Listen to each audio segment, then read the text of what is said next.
E aí, pessoal, tudo bem? Dando continuidade aqui no nosso curso de SQL. Hoje a gente vai continuar aqui falando sobre datas, como que a gente consegue manipular ali algumas funçõezinhas legais. Eu acredito que a gente esteja provavelmente aqui na última aula sobre datas, depois eu vou ver se tem alguma função alguma função que a gente não falou ainda que seja importante de a gente ver. Lembrando que a gente já passou por algumas funções de data aqui, isso a gente já está bem não é muito avançada, mas a gente já viu bastante coisa aqui sobre SQL, as funções básicas do SQL ali, algumas funções de string, passamos por números, agora datas. E hoje a gente vai ver mais quatro funçõezinhas que são bem simples, tá? Não tem muita complexidade aqui, elas são bem fáceis de serem feitas. Mas acho que é bem legal a gente saber que isso existe e a gente saber como que a gente consegue utilizar isso, tá? Bom, aqui a gente vai utilizar o SACLA, tá? Normalmente, tá? Que é o banco de dados que a gente está utilizando nas últimas aulas aqui. Vamos selecionar aqui, selecionar todos os dados da tabela payment. Quando a gente executa aqui, a gente vê que ele retorna aqui pra gente. A gente vê que a gente tem essas duas colunas aqui, payment underline date, last underline update, que a gente consegue utilizar aqui para fazer, para exemplificar aqui essas funções que a gente vai ver hoje, né? Eu não cheguei a falar sobre as funções, né? Então vamos lá. A gente vai falar sobre o weekday, que ele retorna pra gente qual dia da semana que tá ali da data, por exemplo, aqui a gente tem dia 25 de 5 de 2005, podia ser tipo de segunda a domingo, ele retorna pra gente em valor numérico, que dia que é isso. A gente também tem o Week of Year, que ele vai retornar qual semana do ano em quantidade, a gente não sei quantas semanas deve ter no ano, talvez umas 50, 60, tô chutando, tá, não sei. Ele vai retornar pra gente em qual semana do ano ali foi essa data. Essa data ela é de qual semana do ano completo, né? A gente tem o day name, que ele retorna pra gente. Ele faz a mesma coisa do que o day of year, weekday, na verdade, né? Desculpa. Só que ele retorna pra gente o nome do dia, ao invés de ele trazer pra gente em valor numérico. E a gente também tem o month name, que ele retorna pra gente o nome do mês ali que a gente quer extrair, tá? Ao invés de a gente utilizar só o month, ele retorna pra gente em valor numérico, a gente também pode extrair aqui em escrito, tá? Bom, vamos ver aqui primeiro a Day Week, né? Então vamos colocar aqui Payment Inline Date só para a gente trazer ela, né? Para a gente ter uma visualização ali para a gente comparar. E vamos colocar aqui, ó, Weekday. Quando a gente coloca aqui o Weekday e abre e fecha parênteses, a gente vê que ele fica ali bem cinza, ele fica em cinza, né? Que é uma função aqui do SQL.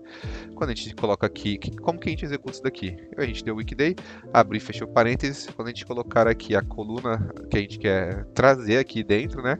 Para ele trazer o número da semana, e quando a gente executar isso daqui, a gente vê que ele vai trazer isso aqui um valor numérico, tá? A gente vê que a gente tem aqui de 0 a 6, diferente do Excel que a gente consegue padronizar, aqui o zero é sempre na segunda-feira, então segunda-feira é 0, terça-feira é 1, quarta-feira é 2 e assim sucessivamente até o domingo, quando o domingo é o último número que é o 6. Então aqui ele pega essa data aqui, ele retorna pra gente em que dia da semana que foi aquilo.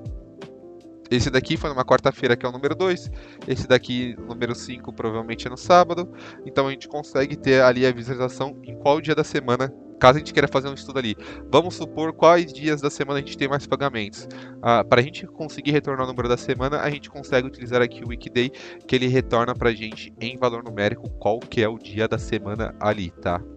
Lembrando que o 0 é sempre a segunda-feira e o 6 é domingo e sucessivamente assim ele vai indo. 0 segunda-feira, 1 terça-feira e assim até chegar no último dia, tá?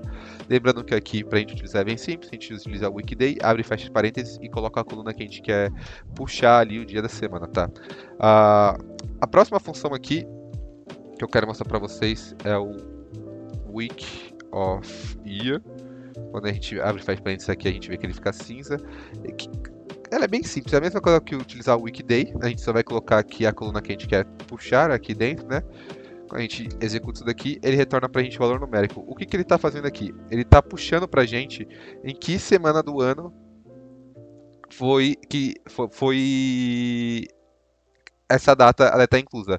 Então aqui, esse 20/8 aqui, a gente sabe que é a 33ª semana do ano. Então a gente tem ali todas as semanas do ano, a gente consegue ter uma visualização ali, caso a gente queira fazer um estudo em qual semana a gente teve mais lucro, ou em qual semana a gente teve um pior desempenho, a gente consegue puxar aqui em qual semana é aquela data. Então o Weekday ele retorna para a gente o dia em valor numérico e o Week of Year aqui ele retorna para a gente em qual semana do ano inteiro, aqui em 2005 no caso, né?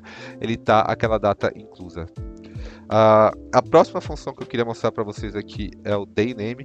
ele é bem parecido com o Weekday, só que o que ele retorna pra gente? Ao invés de ele retornar um número, aqui para fazer o código é a mesma coisa, né? A gente coloca aqui day name, abre e fecha parênteses, e aqui a gente coloca a coluna dentro. Quando a gente executa isso daqui, a gente vê que ele retorna pra gente o dia, aqui é em inglês, né? Ele está trazendo pra gente em inglês, mas ele retorna, ao invés de ele trazer em valor numérico, que nem o weekday, ele retorna pra gente aqui em escrito qual que é o dia da semana ali. Então é outra forma de a gente conseguir puxar os dias da semana que a gente quer aqui, caso a gente queira fazer algum estudo, alguma coisa do tipo. E a última funçãozinha aqui, que também é bem simples, é o month name. A gente, mesma estrutura aqui, colocar a coluna dentro do month name aqui, a gente deu month name, abrir e fechou parênteses, colocou aqui payment date, from payment. Quando a gente executa isso daqui, a gente vê que ele retorna pra gente em escrito aqui todas as todas as linhas, qual que é o mês aqui consequente. Então aqui a gente tem 8, a gente sabe que é agosto. Aqui 7 é julho. Então a gente consegue ter essa visualização por mês em escrito. Então essas são 4 funções, elas são bem simples, mas é bem legal a gente saber que elas existem, né? Então aqui o Weekday ele retorna pra gente o valor numérico do dia, de 0 sendo segunda até 6 domingo. O Week of Year ele retorna em qual semana do ano é aquela data. Day name, ele retorna pra gente, é igual o weekday, só que ele retorna pra gente o nome em escrito, em inglês, e o month name, ele retorna pra gente o nome do mês em escrito, tá? Bom, eu acho que é isso, não tem muito mais o que falar sobre essas funções, tá? São funções bem simples. Caso você tenha alguma dúvida, você pode deixar aqui nos comentários, meu LinkedIn tá aqui na descrição, caso você queira me mandar uma mensagem. Se você gostou aí, se inscreve, dá um joinha que eu vou continuar tendo esse tipo de conteúdo. E muito obrigado por assistir até aqui. Um abraço.